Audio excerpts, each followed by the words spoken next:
اللہ رب العزت نے اپنے کلام مجید میں فرمایا کلما دخل علیہا زکریا المحراب وجد عندها رزقا قال یا مریم ان لک ھذا قالت هو من عند اللہ ان اللہ یرزق من یشاء بغیر حساب، کہ جب کبھی زکریا علیہ السلام ان کے پاس، مریم کے پاس یعنی عمدہ مکان میں تشریف لاتے تو ان کے پاس کچھ کھانے پینے کی چیزیں پاتے ہیں اور یوں فرماتے کہ اے مریم یہ چیزیں تمہارے واسطے تمہارے پاس کہاں سے آئی ہیں؟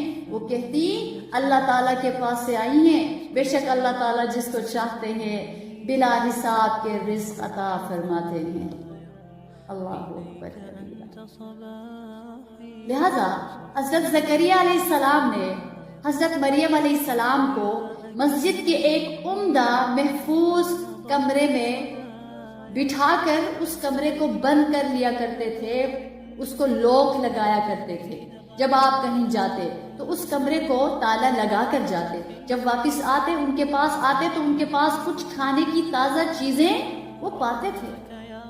اسے دیکھ کر حضرت زکریا علیہ السلام فرماتے یا مریم ان لک ھذا، کہ اے مریم یہ چیزیں تمہارے پاس کہاں سے آئی ہیں، جبکہ مکان تو برابر بند ہے اور قفل کی وجہ سے باہر سے کسی کے آنے جانے اور کمرے میں داخل ہونے کا سوال ہی پیدا نہیں ہوتا۔ تو حضرت مریم علیہ السلام جواب دیتی قالت هو من عند اللہ، یہ اللہ کے پاس جو خزائن غائب ہے اس میں سے آتی ہیں، بے شک اللہ رب العزت جس کو چاہتے ہیں بلا حساب کے رزق عطا فرماتے ہیں۔ یہ دیکھ کر اسی وقت وہی حضرت زکریا علیہ السلام نے دعا مانگنی شروع کر دی۔ ہنالک دعا زکریا ربہ قال ربی ہب لی من لدنک ذریۃ طیبہ انک سمیع الدعاء، یعنی وہی اسی وقت اسی جگہ کمرے میں خلاف موسم پھل والا منظر دیکھ کر زکریا علیہ السلام نے اپنے رب سے دعا مانگی، اے میرے رب مجھے عنایت فرما اپنے پاس سے اچھی پاکیزہ اولاد، بے شک آپ دعاؤں کے بہت سننے والے ہیں۔ اللہ اکبر کبیرہ۔ حضرت زکریا علیہ السلام کے اس وقت تک اولاد نہ تھی اور زمانہ ایسے بڑھاپے کا آ گیا تھا جس میں عادتاً اولاد نہیں ہوا کرتی، لیکن اس وقت جب آپ نے یہ دیکھ لیا کہ اللہ تعالیٰ نے حضرت مریم علیہ السلام کو بے موسم کے تازہ تازہ پھل عطا فرمائے ہیں، تو اب آپ کو بھی دعا کرنے کی ہمت ہو گئی کہ جو قادر مطلق بے موقع کے پھل عطا کر سکتے ہیں تو بے موقع اولاد بھی عطا فرمائیں گے۔ لہٰذا آپ نے عزم بالجزم اور یقین کامل کے ساتھ دعا کے لیے ہاتھ پھیلا دیے۔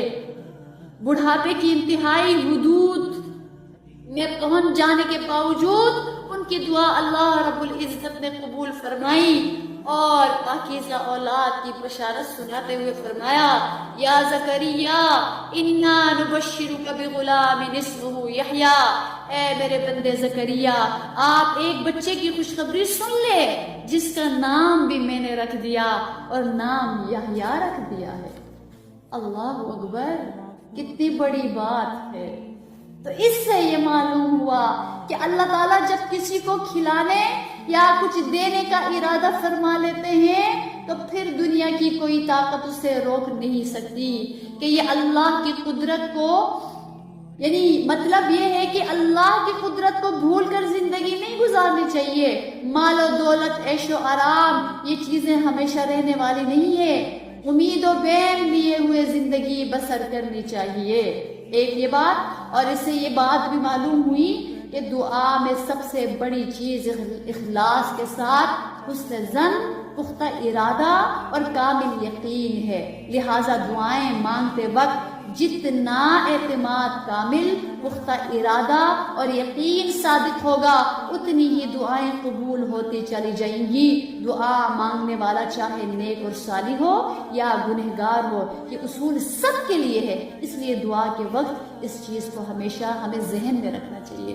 اور ایسے وہ لوگ جن کو اللہ کی عظمتوں کا نہیں پتا، اگر وہ شکوہ گلا کرے تو پھر بھی بات سمجھ آتی ہے۔ ہم تو بڑے بڑوں کو ڈگمگاتے ہوئے دیکھتے ہیں، بڑے بڑے سمجھنے والوں کو، قرآن پڑھنے والوں کو، قرآن پڑھنے والیوں کو، قرآن سکھانے والیوں کو مایوسی کی عطا گہرائی میں دیکھتے ہیں۔ ان کی طرف سے جب یہ بات آتی ہے کہ ہمارا تو بس دل ختم ہو گیا ہے، ہم تو اب دعا مانگتے ہوئے اب تو ہمیں کچھ بھی نظر نہیں آتا. یعنی ہم نے پتہ نہیں کیسی دعائیں مانگی تھی زندگی میں جو ہمیں یہ چیز نہیں ملی. کیا ہم اللہ سے کاروبار کرنے جا رہے ہوتے ہیں جو آگے کے لیے یہ چیزیں مانگیں گے کہ یہ کریں گے تو اللہ تعالیٰ اس وقت یہ دیں گے, ہم ابھی نہیں مانگیں گے آگے اللہ نہیں دیں گے. اللہ ہر وقت ہر شان کے ساتھ موجود ہے. اللہ سے جب بھی مانگے, ابھی مانگے, رات کو مانگے, کل مانگے, اگلے سال مانگے, وہ ہر وقت موجود ہے. وہ پچھلے سال دعا قبول کرتے اس سال بھی کریں گے, اس سال کرتے اگلے سال بھی کریں گے. کیا ان کے خزانے کم پڑ جائیں گے ہمارے دعائیں قبول کرنے کے بعد؟ ایسا نہیں ہوتا. جب ایسے لوگوں کی طرف سے ایسی باتیں آتی ہیں اور جب ہم ان کو ڈگمگاتے ہوئے دیکھتے ہیں, ٹھیک ہے یہ انسان کی ایک کمزوری اللہ پاک نے ایک انسان کے اندر رکھی ہے کہ انسان گھبرا تو جاتا ہے. اسی لیے حدیث پاک کا مفہوم ہے کہ اللہ تعالیٰ انسان کی دعائیں قبول کرتے رہتے ہیں, کرتے ہی رہتے ہیں, یہاں تک کہ جب انسان کے دل میں یہ خیال آتا ہے کہ میری دعائیں قبول نہیں ہوئی, اور جب انسان یہ کہتا ہے اس کے ساتھ ہی اس کی دعائیں قبول ہونا بند ہو جاتی ہیں. تو اس لیے اللہ تعالیٰ کے نزدیک ایک مومن کے گمان کی بہت ویلیو ہے. اس لیے اس باریک نقطے کو ہم سمجھ جائیں کہ میں انسان کے, میں بندے کے گمان کے ساتھ ہوتا ہوں. میرے رب نے فرمایا ہے کہ جو بندہ مجھ سے گمان کرتا ہے اس کے ساتھ وہی ہوگا. جو بھی مجھ سے گمان کرتا ہے اس کے ساتھ وہی ہوگا. وہ اچھا گمان کرے گا, ہاتھ اٹھانے سے پہلے سوچے گا کہ میرا رب دے گا, میرے پروردگار نوازیں گے. لوگ مجھے یہ کہہ رہے ہیں, اور وہ جو چیز جو لوگ مجھے تانا دے رہے ہیں وہ میرے رب کے خزانے میں رکھی ہوئی ہے. مجھے وہی نوازیں گے, مجھے وہی عطا کریں گے, مجھے وہی بخشیں گے. اے میرے رب تو نے دیا ہے, تو ہی دے گا, تیرے در سے لو لگی ہے. جب انسان اس یقین کے ساتھ بیٹھے گا, جب کوئی بندی اس یقین کے ساتھ بیٹھے گی, پھر اللہ سے مانگے گی, اللہ اس کے اوپر پیار آتا ہے پھر کہ اس کو دیکھو تو اس کا اعتماد میرے اوپر ہے.